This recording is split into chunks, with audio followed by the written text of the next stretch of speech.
I usually try to prepare a really good ending because you usually remember the beginning and the ending of a message. And I usually try to prepare and leave you with a story or something and talk to you as I end it. And the end of my message today is me.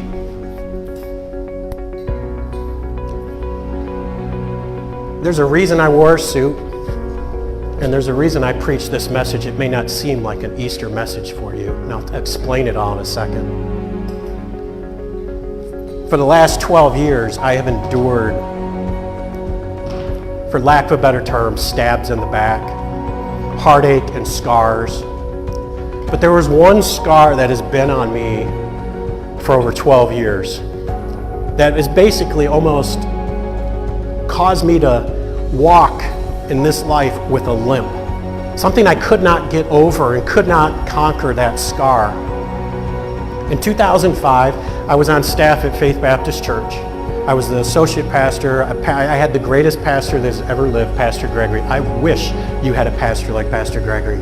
And another church in Livonia contacted me and asked me if I would come be their pastor. I went to that church on 6 Mile and Middle Belt. I still have the paperwork. My very first time I preached there, I have the attendance record, 76 people. For the next 5 years, we watched God explode that church the right way.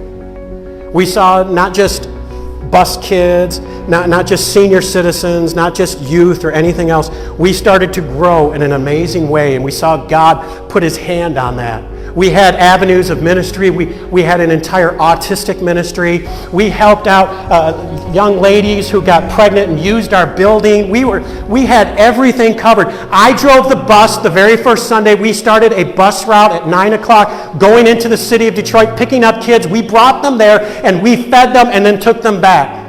We had it every aspect. We had 3 services that we would do on a Sunday morning. I had a service for just organ music. I had a contemporary service and I had a traditional one. And I would go from one to the other. Every week, I preached sometimes 7 times a week. We were just seeing God explode it. My last Sunday there, I have the attendance slip there. We had 395 in 5 years. It was an amazing thing. And it was stolen from me.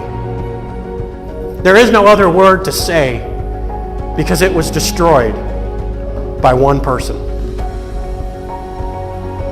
And it has been so long. You don't understand this. For 12 years, I did not even say the name of that church. For 12 years, I could not say it. Bethel Baptist of Livonia.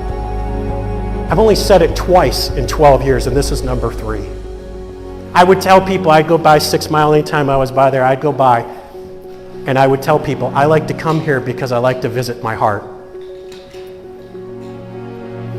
And every Sunday for the last 12 years, I pastored 2 other churches. I pastored the sweetest, kindest, giving church in Illinois, and I pastored a mean-spirited, taking church. And every Sunday in my mind, I would think, it's not a joke. I would think, well, right now at 8:30, this is when Corey would bring me my coffee. Right now at 9 o'clock, I would start that service. Right now, I'd be walking down to the lower level to preach the contemporary service. Right now, I'd be walking up to the top part. Right now, I'd be moving the bus because our parking lot could not hold all of our cars. Right now, and I would think that almost every Sunday for 12 years. And it was a weight. And I had a friend who told me, you need to finally get past this. You need to finally let God take this. And I'll be honest with you, as a pastor, it sounds pretty hypocritical that I did not give something to God, but I didn't. I held on to it. It was just an amazing, I had made a friend mad because I told him, and I said, you know what your problem is? You didn't experience this. You have never experienced anything like this. Glenn, it was amazing, wasn't it? And I've had other people talk to me that they say the same thing. I've been chasing that feeling, almost like a drug, chasing a church that was just like that. But for 12 years, I hung on to it. And finally, another friend said to me, what are you going to do with this now? What are you going to finally do? And you know the way God has worked it out? We started in the bar, and we had a couple Sundays off that we were just virtually. One of those Sundays, I went back. It was kind of sad. There was only about a handful of people that were from there before. It's a shell of what it used to be. One person, with the help of another individual, destroyed it. And I went back and I sat there in the back row, because that's where all good Baptists sit, in the back row. And the reason I preached this message, this is one of the last messages I ever preached there. And the reason I wore a suit and tie, because I always wore a suit and tie there. You know, you can look back and you can see mistakes. You can see things that were done to you. You can see things that you were robbed of.